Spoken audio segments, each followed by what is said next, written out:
144 साल बाद क्यों आता है, सुनिए पौराणिक कहानी का रहस्य। कहा जाता है एक बार दुर्वासा ऋषि देवताओं से मिलने आए और वहां उनकी मुलाकात देवराज इंद्र से हुई। उन्हें देखकर दुर्वासा ऋषि बड़े खुश हुए और अपने गले से फूलों की माला निकालकर उन्हें पहना दी। लेकिन अहंकार में चूर देवराज इंद्र ने वह माला अपने गले से निकाल अपने रावत हाथी के सूंड में डाल दी। इसके बाद जो कुछ भी हुआ वह देवताओं के लिए किसी बुरे सपने से कम नहीं था और यहीं से नींव पड़ी हिंदुओं के सबसे बड़े पर्व महाकुंभ की। दोस्तों, महाकुंभ दुनिया भर में इकलौता ऐसा धार्मिक पर्व है जहां एक बार में लाखों लोग एक साथ इकट्ठा होते हैं। कहा जाता है कि महाकुंभ का दृश्य अंतरिक्ष से भी दिखाई पड़ता है और तो और इसे यूनेस्को ने भी वर्ल्ड हेरिटेज साइट करार दिया है। लेकिन यह महाकुंभ है क्या, इस शब्द का मतलब क्या है? इसका दुर्वासा ऋषि और देवराज इंद्र से क्या ही संबंध है? क्या इसकी कहानी समुद्र मंथन से भी जुड़ी हुई है? तो आइए आज आपको बताता हूँ महाकुंभ से जुड़ी हर बात जो आपको पता होनी चाहिए। दरअसल कुंभ शब्द का मतलब होता है घड़ा। इसे अगर धार्मिक नजरिए से देखें तो महाकुंभ का मतलब हुआ अमृत से भरा विशाल घड़ा। दोस्तों, इस पर्व को धूमधाम से मनाने के लिए भारत के 4 पवित्र जगह प्रयागराज, हरिद्वार, उज्जैन और नासिक में महाकुंभ का आयोजन किया जाता है और इस बार यह मेला उत्तर प्रदेश के प्रयागराज में लगने वाला है, जिसमें हिंदू धर्म के लोग काफी ज्यादा आस्था रखते हैं तथा देश विदेश से लाखों श्रद्धालु इस मेले में हिस्सा लेने के लिए भी आते हैं। इसके पीछे एक मान्यता भी है कि यहाँ स्नान करने से लोगों के सारे पाप नष्ट हो जाते हैं और उन्हें मोक्ष की प्राप्ति होती है। लेकिन यहाँ पर एक सवाल उठता है कि आखिर यह महाकुंभ का मेला 144 साल बाद इस बार क्यों लग रहा है और इसकी शुरुआत कैसे हुई। तो दोस्तों, इसके पीछे एक दिलचस्प और पुराणिक कहानी बताई जाती है जो हमने आपको वीडियो के शुरुआत में सुनाई थी। आइए उस कथा को जरा विस्तार से आपको समझाता हूँ। तो जैसा कि हमने आपको बताया कि एक बार ऋषि दुर्वासा जब देवताओं से मिलने पहुंचे तो उनकी मुलाकात देवराज इंद्र से हुई, जो अपने दिव्य हाथी इरावत पर बैठे अपने ही धुन में मग्न थे। इंद्र को देख दुर्वासा ऋषि काफी खुश हुए और अपने गले से फूलों की एक माला निकालकर उन्हें पहना दी। लेकिन अहंकार में डूबे इंद्रदेव ने वो माला निकालकर अपने इरावत हाथी के सूंड पर रख दी। अहंकार में चूर देवराज इंद्र को यह अंदाजा भी नहीं था कि उन्होंने कितनी बड़ी गलती कर दी है। ऐसे में अब यह गलती उन्हें और पूरे देवताओं को काफी ज्यादा भारी पड़ने वाली है, क्योंकि देवराज इंद्र का हाथी रावत था तो आखिर एक जानवर ही उसे कहाँ पता था कि ऋषि दुर्वासा कौन है और इस माला की क्या अहमियत है। उसने यह माला अपनी सूं से पकड़कर नीचे फेंक दी और यही नहीं, उसे पैरों से कुचलने भी लगा। ऋषि दुर्वासा वहीं पर खड़े थे और यह सब उनके नजरों के सामने हो रहा था, जिसे देखकर उन्हें काफी ज्यादा अपमानित महसूस हुआ और उनकी आंखों में क्रोध की ज्वाला धताकती कुटी। उन्होंने देवराज इंद्र को श्राप देते हुए कहा, इंद्र, तुम देवताओं को बहुत अहंकार हो गया है। जा, मैं तुझे श्राप देता हूँ कि जिसके अहंकार में चूर होकर तूने मेरा तिरस्कार किया है, तेरी सारी वह संपत्ति, ऐश्वर्य और साम्राज्य तुझसे छिन जाएगा। ऋषि दुर्वासा का यह श्राप सुनकर इंद्र काफी भयभीत हो गए और उन्होंने ऋषि से माफ कर देने की गुहार भी लगाई। लेकिन ऋषि का यह श्राप बदला ही नहीं जा सकता था। फिर क्या, ऋषि दुर्वासा के श्राप का असर जल्द ही देखने को मिलने लगा। श्राप की वजह से सभी देवता काफी कमजोर होते चले गए और इसका फायदा उठाया राक्षसों ने। उन्होंने देवताओं पर आक्रमण कर दिया और स्वर्ग तथा देवलोक पर कब्जा भी कर लिया। अब अपनी लगातार खराब होती हालत देख सभी देवताओं के बीच हड़कंप मच गया।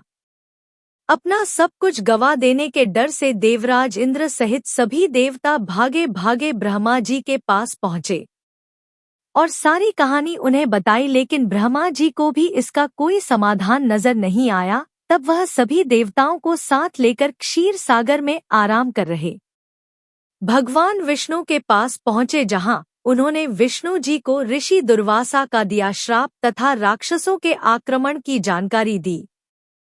उनकी बातें सुनने के बाद विष्णु जी ने एक पल सोचा और फिर एक उपाय भी बताया। उन्होंने सभी देवताओं से कहा कि आप सब राक्षसों की मदद ले और इस क्षीर सागर का मंथन करें। इससे जो भी अमृत निकलेगा उसे ग्रहण करते ही आप सभी फिर से ताकतवर और अजर अमर हो जाएंगे। भगवान विष्णु से यह सुनने के बाद देवताओं ने राहत की सांस ली और उनका आभार जताया। इसके बाद वह राक्षसों से मिले और समुद्र मंथन के बारे में बताया। राक्षस भी अमृत के लालच में समुद्र मंथन के लिए तैयार हो गए थे।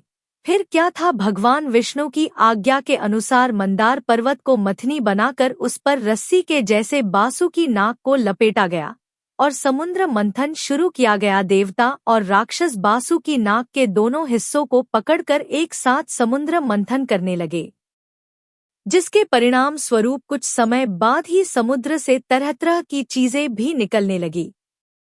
सबसे पहले निकला हलाहल फिश, जिसके प्रभाव से पूरी सृष्टि में हाहाकार मच गया। ऐसे में पूरी सृष्टि को इस संकट से उबारने के लिए स्वयं महादेव आगे आए और उन्होंने उस विष को अपने गले में धारण कर लिया। इस विष के प्रभाव से उनका कंठ नीला पड़ गया था, जिसके बाद वह नीलकंठ के नाम से भी जाने गए। अब हलाहल विष के निवारण के बाद मंथन दोबारा से शुरू किया गया, जिससे पहले सुरभि गाय बाहर आई, इसके बाद उच्च श्रेणी, फिर कौस्तुभ मणि, फिर लक्ष्मी जी और अंत में खुद आयुर्वेद के जनक माने जाने वाले भगवान धन्वंतरी अमृत का कुंभ यानी कलश लेकर बाहर आए। राक्षसों ने जब अमृत कुंभ को देखा तो उन्होंने उसे छीनकर वहां से भाग निकलना चाहा। इसे लेकर देवताओं और राक्षसों के बीच तकरीबन 12 दिनों तक युद्ध चला। इस युद्ध के बीच मौका पाते ही इंद्र के पुत्र जयंत ने वो कुंभ लेकर भागना शुरू कर दिया। कहा जाता है कि उनके भागने के दौरान अमृत की कुछ बूंदें धरती के 4 जगहों पर नदी के किनारे गिरी, जिनमें प्रयागराज, हरिद्वार, उज्जैन और नासिक के नदी किनारे गिरी। तब से ही इन जगहों को काफी ज्यादा पवित्र माना जाने लगा और इसके बाद से ही यहाँ कुंभ मेले का आयोजन शुरू हो गया। इसके बाद की कहानी तो आप सबको पता ही होगी दोस्तों। यह तो थी कुंभ मेले की उत्पत्ति की कहानी। अब समझते हैं कि कुंभ हर 12 साल के बाद ही क्यों आता है। इसका जवाब जानने के लिए हमें वापस से पीछे चलना होगा, जब देवताओं और राक्षसों के बीच युद्ध जारी था। देखिए, अमृत राक्षस और देवताओं दोनों के लिए बहुत जरूरी था और दोनों ही पक्ष इसे हर हाल में पाना चाहते थे। इस वजह से दोनों के बीच 12 दिन तक यह चला। धार्मिक शास्त्रों के मुताबिक देवताओं का एक दिन हमारे 1 साल के बराबर होता है और यही वजह है कि हर 12 साल के बाद कुंभ मेले का आयोजन किया जाता है। माना जाता है कि हर 12 साल के बाद वह खास समय आता है जब प्रयागराज में त्रिवेणी संगम, हरिद्वार में गंगा नदी, उज्जैन में शिव नदी और नासिक में गोदावरी नदी के किनारे अमृत रूपी शक्ति जागृत होती है। और यही वजह है कि इस दौरान देश विदेश से लाखों लोग यहाँ डुबकी लगाने आते हैं ताकि उन्हें मोक्ष की प्राप्ति हो सके। तो दोस्तों, अब हम ये भी जान चुके हैं कि कुंभ के मेले की उत्पत्ति कैसे हुई। आइए अब समझते हैं कि कुंभ कितने तरह के होते हैं। तो बता दें कि कुंभ कुल 4 तरह के होते हैं: कुंभ, अर्ध कुंभ, पूर्ण कुंभ और महाकुंभ। कुंभ मेले का आयोजन हर 12 साल के बाद हरिद्वार, नासिक, उज्जैन और प्रयागराज में होता है। बारी बारी से इसे चारों अलग अलग जगहों पर आयोजित किया जाता है। वहीं अर्ध कुंभ हर 6 साल के बाद मनाया जाता है, जिसे केवल प्रयागराज और हरिद्वार में ही आयोजित किया जाता है। हर 6 साल बाद आयोजित होने की वजह से इसे अर्ध कुंभ कहा जाता है। पूर्ण कुंभ हर 12 साल बाद प्रयागराज के संगम तट पर आयोजित किया जाता है। साधारण रूप से समझे तो हर 12 साल के बाद जो कुंभ प्रयागराज में मनाया जाए उसे कुंभ कहते हैं। प्रयागराज में मनाए जाने वाले कुंभ को बेहद शुभ माना जाता है।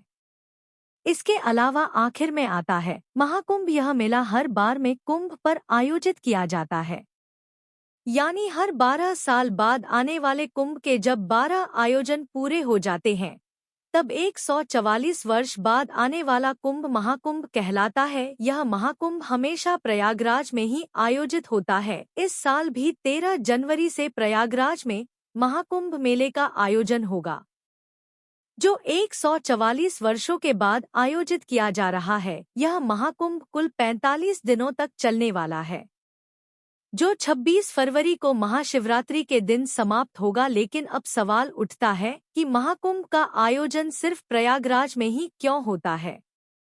तो इसके पीछे कई मान्यताएं छिपी। प्रयागराज को धार्मिक दृष्टि से काफी ज्यादा महत्वपूर्ण माना जाता है। यहाँ गंगा, यमुना और सरस्वती नदी का संगम होता है, जिसे त्रिवेणी संगम के नाम से जाना जाता है। अब भले ही सरस्वती नदी सतह से विलुप्त हो गई है, लेकिन धरातल स्तर पर यह आज भी बहती है। इसके अलावा माना जाता है कि प्रयागराज कलयुग के समय को दर्शाता है कि इसके अंत में अभी कितना समय और बचा है। इसलिए मान्यता है कि जो भी यहाँ महाकुंभ के दौरान स्नान करता है उसके सभी पाप नष्ट हो जाते हैं और वह जीवन मरण के चक्र से छूट जाता है, जिससे उससे मोक्ष की प्राप्ति होती है। तो दोस्तों, यह थी पूरी जानकारी महाकुंभ के उत्पत्ति और उसके महत्व की। अब यह सिर्फ एक धार्मिक आयोजन नहीं है, बल्कि हमारी संस्कृति, आस्था और एकता का प्रतीक है। अगर आप इस अद्भुत आयोजन का हिस्सा बनने जा रहे हैं तो हमारी शुभकामनाएं आपके साथ हैं।